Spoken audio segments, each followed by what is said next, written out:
Indonesia, sebuah negara yang begitu kaya akan keberagaman. Di setiap sudut negeri ini, kita bisa menemukan masjid-masjid yang megah, gereja yang hikmat, pura yang sakral, dan vihara yang damai.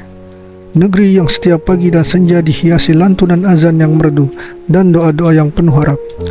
Kita sering mengklaim diri sebagai bangsa yang religius, menjadikan nilai-nilai agama sebagai pedoman hidup.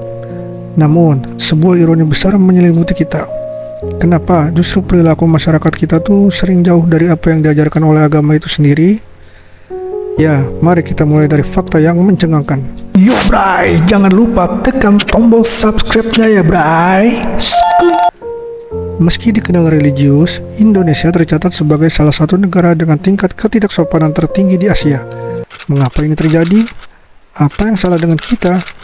Apakah nilai-nilai luhur itu telah berubah menjadi sekedar simbol? Atau lebih buruk lagi, apakah kita hanya menjadikan agama sebagai hiasan tanpa memaknai substansinya?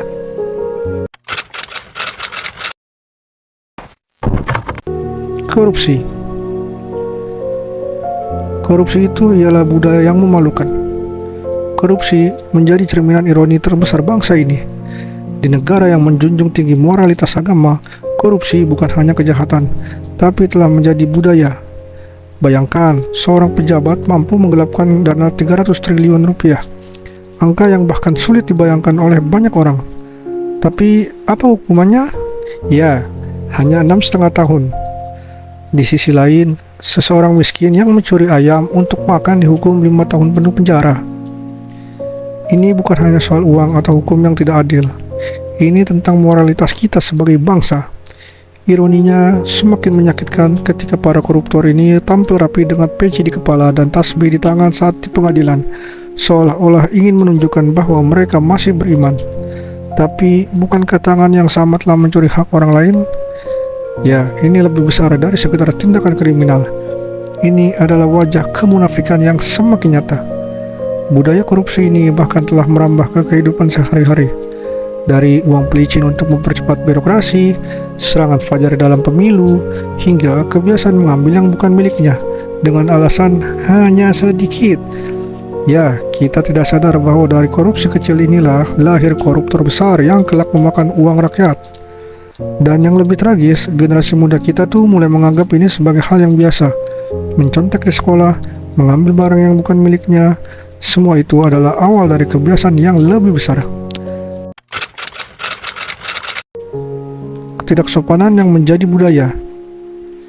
Indonesia pernah dikenal sebagai bangsa yang ramah dan santun, tetapi hari ini nilai-nilai itu seolah hanya tinggal slogan. Dalam survei Digital Civility Index oleh Microsoft, Indonesia tercatat sebagai salah satu negara dengan tingkat ketidaksopanan tertinggi di dunia maya. Anonimitas di media sosial telah memberikan keberanian palsu bagi banyak orang untuk berkata kasar, menyebar kebencian, dan menyerang siapa saja tanpa pikir panjang. Ironinya, ini dilakukan oleh semua kalangan, baik tua maupun muda. Ketidaksopanan ini tak hanya terbatas di dunia maya. Di dunia nyata, pelajar terlibat dalam tawuran, guru diperlakukan dengan kasar, bahkan dihina di depan umum. Pernahkah kita bertanya, di mana rasa hormat yang dulu menjadi ciri khas kita? Ya, fenomena ini menunjukkan adanya krisis moral yang lebih mendalam di masyarakat kita. Konten dewasa, sindiran pemersatu bangsa. Lalu, ada fenomena pemersatu bangsa. Istilah ini sering digunakan sebagai sindiran atau viralnya konten-konten dewasa di media sosial. Ini bukan sekedar humor, tapi sebuah cermin pahit dari degradasi moral kita. Di platform seperti TikTok, Instagram, hingga YouTube, konten-konten vulgar justru menjadi daya tarik utama.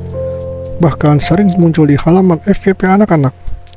Yang lebih ironisnya lagi nih, banyak dari konten ini melibatkan simbol-simbol agama seperti hijab yang digunakan dengan cara yang tidak sesuai.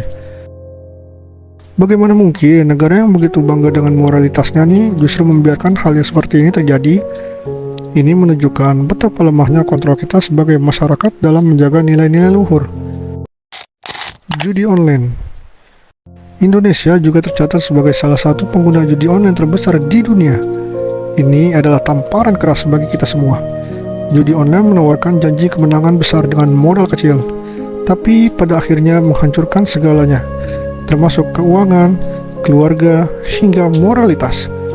Yang lebih menjadikannya lagi nih, banyak yang terjumus itu adalah mereka-mereka yang berada di kelompok paling rentan, seperti masyarakat miskin, anak muda, dan mereka yang tertekan oleh kehidupan. Ironinya, semakin dalam ketika tokoh publik, bahkan pejabat, justru terlibat dalam jaringan setan ini. Bukannya menjadi teladan, mereka malah memperbudak situasi. Ini membuktikan bahwa kerusakan moral tidak mengenal batasan jabatan. Judi online bukan hanya soal uang, tapi juga soal kehilangan harga diri sebagai bangsa. Pelecehan seksual di lingkungan agama. Di negeri yang mengaku religius, seharusnya institusi agama itu menjadi tempat paling aman dan suci. Namun realitasnya nih seringkali berbicara lain. Kasus pelecehan seksual di pesantren dan institusi agama lainnya menjadi noda yang sulit dihapus. Bayangkan, anak-anak yang datang dengan penuh harapan untuk belajar dan mendekatkan diri pada Tuhan justru menjadi korban orang-orang yang seharusnya melindungi mereka. Ironinya, banyak dari pelaku ini berlindung di balik jubah agama. Mereka menggunakan status mereka sebagai tokoh agama untuk menutupi dosa besar yang mereka lakukan. Bahkan, tidak sedikit nih kasus yang justru ditutupi atau diabaikan oleh masyarakat dengan alasan menjaga nama baik institusi agama. Tapi apa sebenarnya kita lindungi? Nama baik atau kejahatan? Jika kita membiarkan hal ini terus terjadi, kita tidak hanya menghancurkan kepercayaan pada institusi agama, tapi juga menghancurkan masa depan generasi kita. Agama sebagai alat propaganda dan gimmick. Lebih menyedihkan lagi adalah penyalahgunaan agama untuk kepentingan pribadi atau politik. Ada orang yang menjadikan agama itu sebagai alat propaganda, menggiring opini publik demi keuntungan mereka sendiri. Bahkan, identitas keagamaan tuh sering digunakan sebagai gimmick untuk mendapatkan simpati atau perhatian. Sementara tindakan mereka tuh bertolak belakang dengan nilai-nilai agama itu sendiri. Ya, contohnya ada nih beberapa tokoh yang kerap tampil dengan simbol-simbol religius seperti peci, tasbih, atau ucapan doa. Namun, di belakang layar nih, mereka terlibat dalam korupsi, penipuan, atau bahkan tindakan kriminal lainnya. Ini adalah cerminan dari bagaimana agama yang seharusnya menjadi pedoman hidup justru direduksi menjadi alat manipulasi. Pertengkaran tokoh agama menghapuskan kedamaian. Ironi lain yang mencolok adalah pertengkaran antara tokoh agama di ruang publik. Bukannya menyebarkan kedamaian, mereka justru memperkeruh suasana dengan saling menyerang, baik secara verbal maupun melalui media sosial. Kasus perdebatan ringan seperti yang baru-baru ini, yaitu kasus Esteh, menjadi bukti betapa mudahnya hal sepele dijadikan bahan untuk merendahkan satu sama lain. Apakah hal ini yang diajarkan agama? Bukankah lisan seharusnya dijaga untuk menyampaikan kebenaran, bukan untuk melukai?